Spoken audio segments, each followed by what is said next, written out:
Number 5 on this list is Jennifer Perez. Jennifer is currently on, I think, what a lot of people would describe as a good path, but it wasn't always that way. For a while there, Jen was going down a really bad path. Drugs and alcohol and depression, they ran her life, and things, they weren't looking too bright for Jennifer. In fact, it got so bad that one evening in the early 2000s, her body couldn't hold up anymore. And she died. It was in that time of death that she visited hell and saw the actual devil. Now, it didn't start out like that. Apparently her heart stopped and the first place she went was heaven. However, she wasn't allowed into heaven. The way she ran her life and the neglect that she had shown to her relationships was not going to grant her passageway. So they sent her down to hell. It was a horrible place, she said. As she fell from heaven's gates, it got hotter and hotter and hotter. The heat was unbearable and the air was filled with an intense smell of sulfur. Then she saw the people.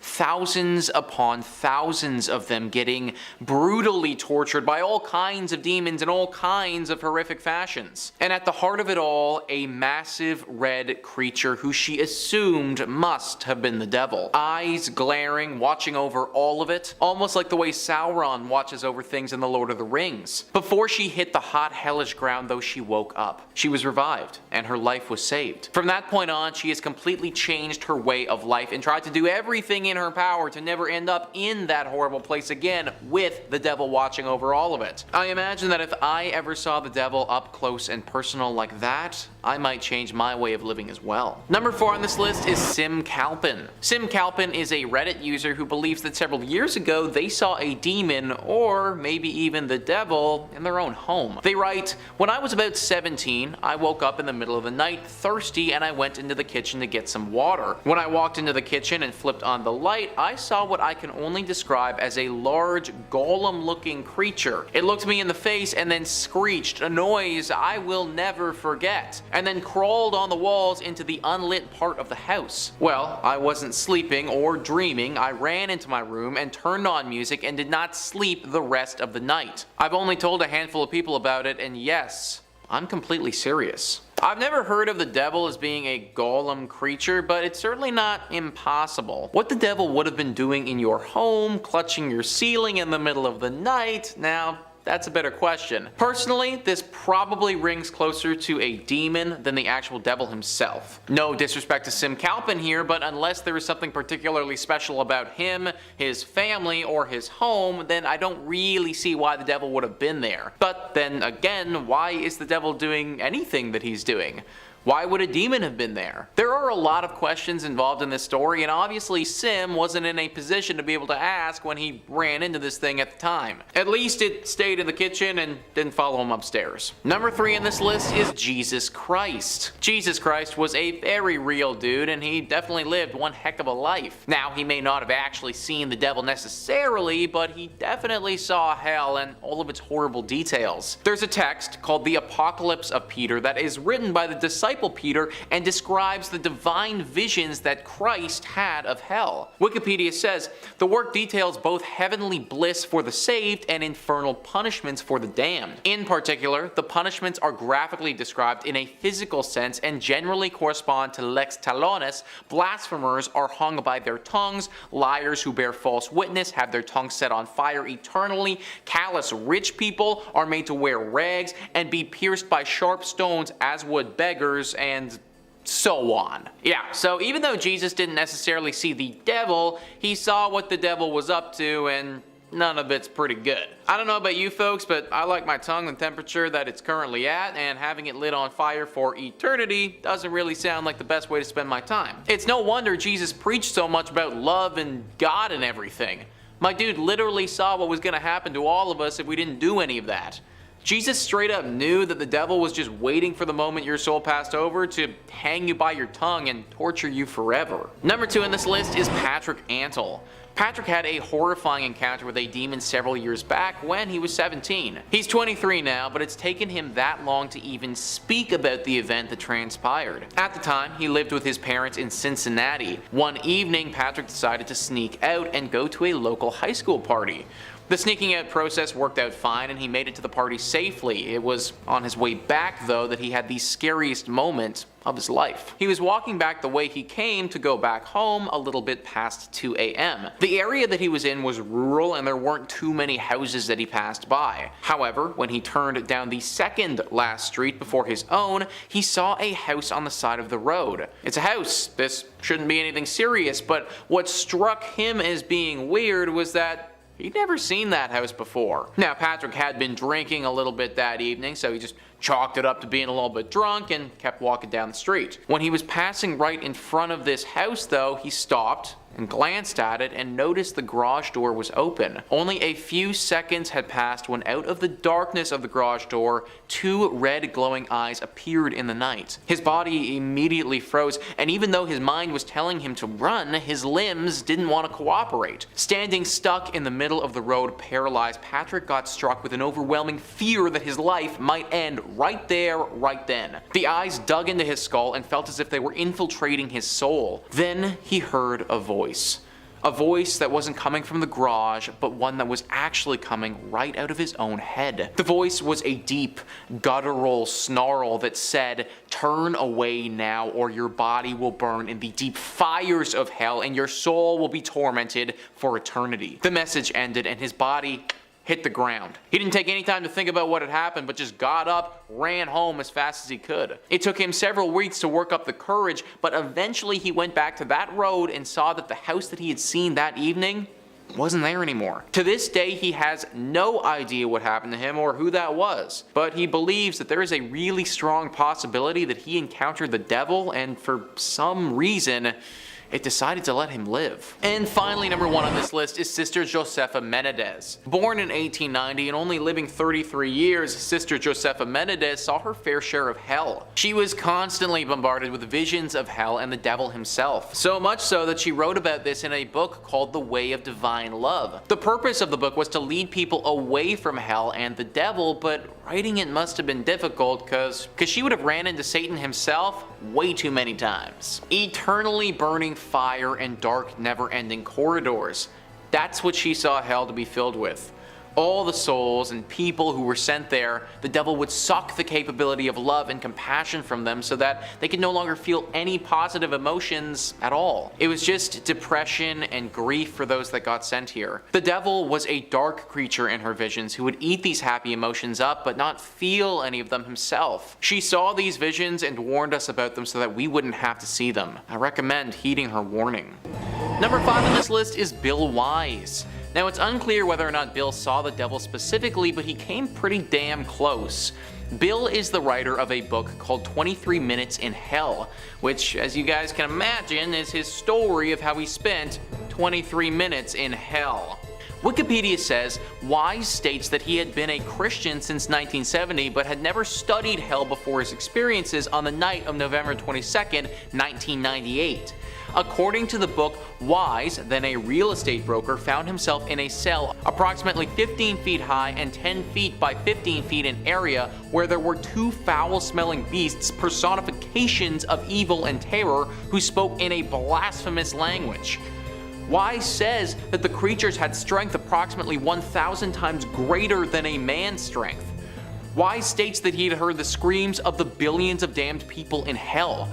He states that he encountered Jesus, who told him to tell other people that hell is real. Wise states that his first experience ended with him lying on the floor of his living room screaming in horror. Pretty frightening experience, and one that's changed Bill's life forever. Number 4 on this list is Marcus Stanek. Marcus Stanek claims that he saw the devil for real when he was only 10 years old. Back in 1982, Marcus was only 10 and he lived out in a farm in Missouri. His quiet little farm lifestyle was pretty much anything a kid could want. Even though his family had him put in a lot of work to keep things going, he had acres upon acres to run and play and do everything that a growing kid should love to do. One afternoon, he was doing just that. A few kilometers from the main farm was a forest. He would often go here when he had a long time to play. In that forest was a stream that cut through, and by the stream, Marcus had built himself a little fort, something that he had been working on all that summer. When he got there that day though, it wasn't how he left it. He arrived to his fort in a chipper spirit but quickly realized something wasn't quite right. His fort was ravaged, completely destroyed. It looked like something big had come through here and purposely wrecked it. And weirdest of all, there was this black liquid, almost sludge-looking substance that was on the remnants of his fort. He began to investigate, but suddenly everything went extremely cold. The air grew thick and there was a massive presence that appeared. Roughly 10 feet in front of Marcus was a dark, shadowy creature with black robes on, levitating above the ground. Bright red eyes pointed out of its shadowy face. The second he made eye contact with the being, he was no longer in control of his actions. His body wasn't his anymore. He fought for a while and tried to resist, but his body couldn't hold up and he blacked out. He woke up to a flashlight in his face and his mother's frantic voice calling out to him. It was hours later and he had been laying in the forest completely out cold since the encounter. He told his family about it, but they didn't quite believe him. They thought it must have just been a big animal that had frightened him. Marcus always knew though. That day he had seen the devil in person and for some reason it had let him live. Number 3 on this list is The Vision of Tundale. The Vision of Tundale is actually a book that details the account of an Irish knight. This knight took a trip to hell for 2 days, and I can promise you aren't going to find his itinerary on TripAdvisor anytime soon. In his trip to hell, he discovered that the devil is clearly very hungry. The devil has it all laid out so that people are cooked into a stew. They're done so in many different ways, but the biggest method for cooking these humans is by throwing them into giant frying pans with hundreds of other humans and cooking them until they're burned to death. Think that's bad though? Well, it gets a lot worse, guys. There are demons that are constantly running around hell with the specific mission of harming and causing pain to the human souls. Killing them by cutting them into pieces and then using their powers to bring them back to life just so they can cut them into pieces again. It's brutal and it's what this place is doing all the time. Then there's the actual devil himself, or what this Irish knight thinks could have been the devil. Acheron is this giant monster that eats thousands of humans at a time. He's so big that these humans just fall into the deep pit that's his stomach and then get eaten by other beasts that are down there. Vipers and creatures that live inside this devil's stomach and wait to feast on these humans. If Acheron truly is the devil, then I highly recommend enjoying your time on Earth, because what comes next doesn't sound like the best time, folks. Number 2 on this list is Anne Catherine Emmerich. Anne Catherine Emmerich was born in 1774 and died in 1824, and she had quite a rough life while she was alive. During her time on Earth, she was constantly riddled with visions of hell. She saw so much of what is to come to those that sin that it felt as if she was living in hell while she was on Earth. Apparently hell is similar to what we've conventionally drawn up, but it isn't exactly how we've pictured it. According to Anne, hell is a city. Not a pristine and beautiful one, of course, a burned down, disgusting city. Like a city that's just been through a horrible battle and all that stands are the ruins of it. Running through that city are also some swamps. These swamps are home to horrible creatures that are always hungry, and you and your soul, they're on the menu. The most notable creatures to live here are snakes. They will slither out of their swamps and attack those who are in the city, so you always have to be careful. People are always screaming and fire is always burning, but the loudest and most uncomfortable scream comes from the devil himself. Anne saw the devil and he was chained up in the middle of the city. Yeah, that's right guys, apparently the devil himself is locked down here and screaming all the time to be set free. Which at this point, he might actually be. Anne said that she found evidence in her visions that the devil would be released upon the world of the living before the year 2000. Hate to break it to you guys, but it's currently 2022, so if Anne was telling the truth, then it's very possible the devil is already out and about. And finally, number 1 on this list is Father Gabriel Amorth. Father Gabriel Amorth, an expert when it comes to exorcisms, somebody with the capability of purging a demon over video chat, has come face to face with the devil. Being in the exorcism business means that you're going to be dealing with demons and devilish creatures pretty regularly. On one specific occasion, one that Father Gabriel Amorth will never be able to forget, he believes he saw the actual devil. The New York Post writes, in 1997, when a young, slim peasant man was escorted into the small room where Father Gabriel Amorth conducted his exorcisms in Rome, the priest felt immediately confronted by evil. Amorth said he asked for the help of Jesus, and the young man began to curse and spit using English instead of his native Italian. Amorth bellowed, "Whoever you are and all your companions who possess this servant of God, I command you, tell me your name, the day and the hour of your damnation."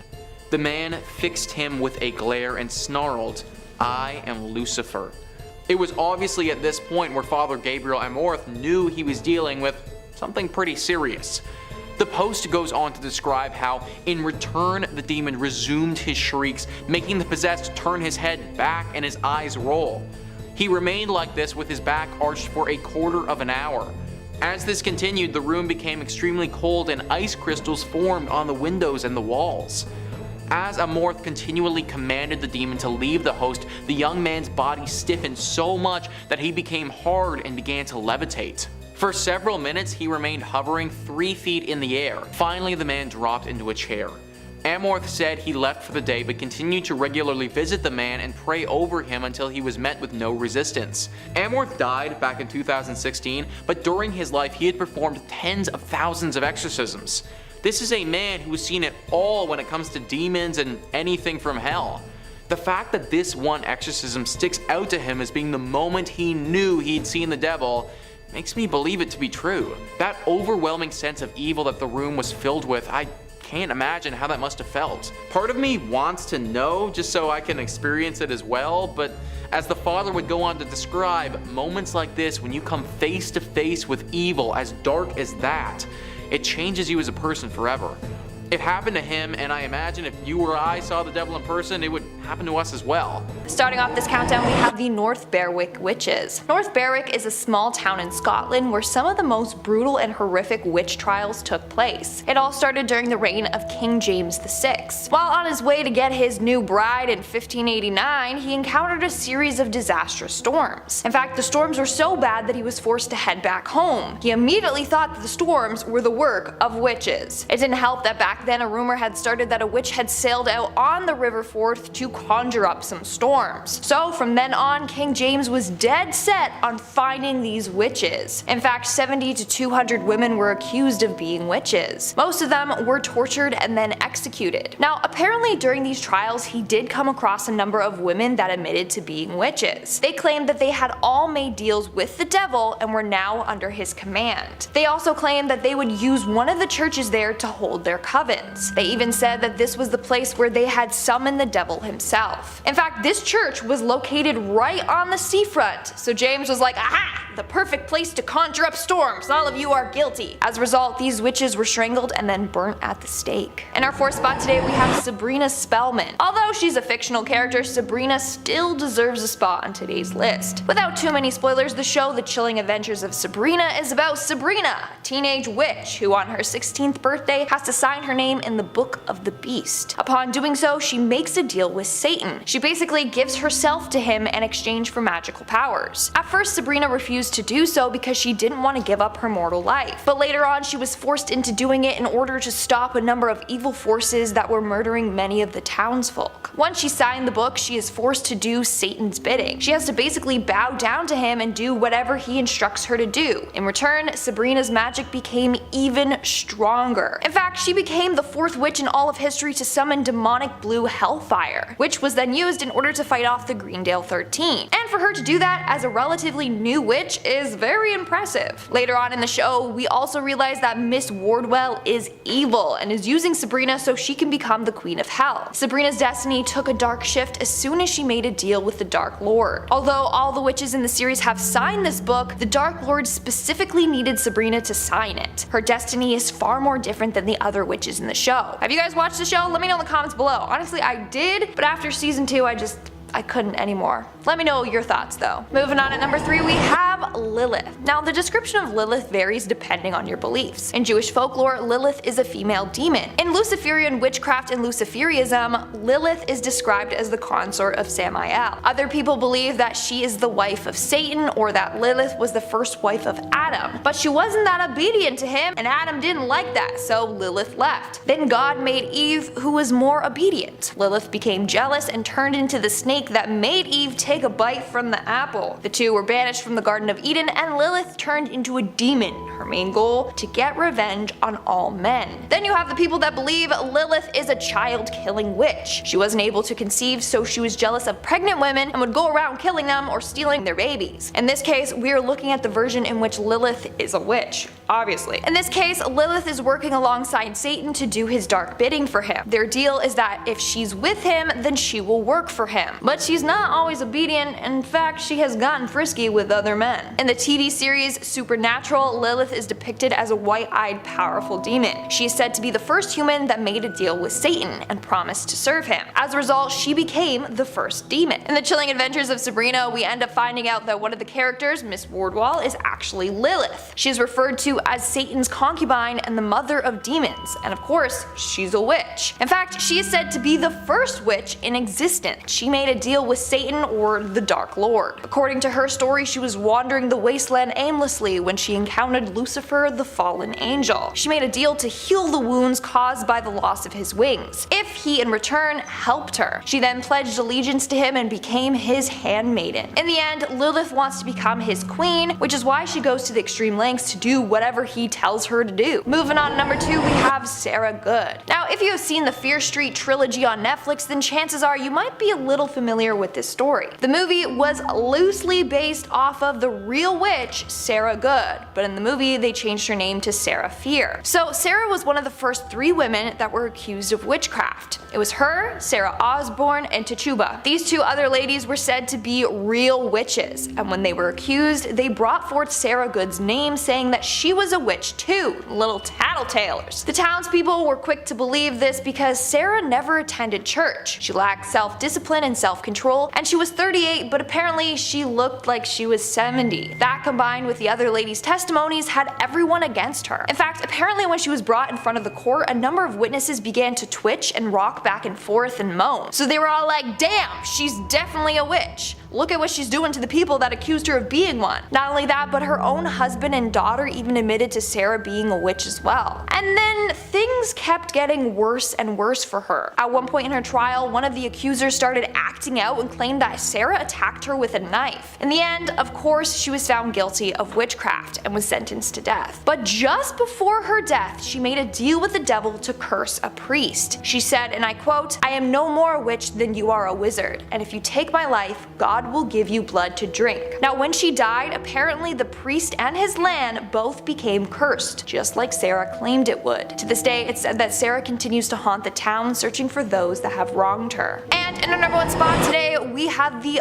Bowness witches. In 1679 in Bowness, Scotland, a number of women were accused of being witches. These women were Annabelle Thompson, Margaret Pringle, Margaret Hamilton, Bessie Yicker, and another woman named Margaret Hamilton. Now during this time, the hype and fear of witches was dying down. So people were shocked that out of nowhere 5 women were being accused. But rumor has it these women had renounced their baptisms and had been in contact with the devil on a number of occasions. They apparently had eaten, drank, danced, and had intercourse with the devil. Annabelle Thompson even admitted that she had made a deal with the devil for a better life. She had been widowed twice, and so she turned to the devil for help, and in return she would be loyal to him. She then invited the other women to come over and do all these things with the devil with her. The women then apparently formed a demonic pact with each other and Satan. One of the Margaret Hamiltons also admitted that she had met the devil. She claimed that the devil came to her in the form of a black dog. And she said that she was his servant for 3 decades already. And another was accused of using her witch magic to help get wealth. As a result, all the witches were found guilty and were strangled at the stake before being burned to ashes.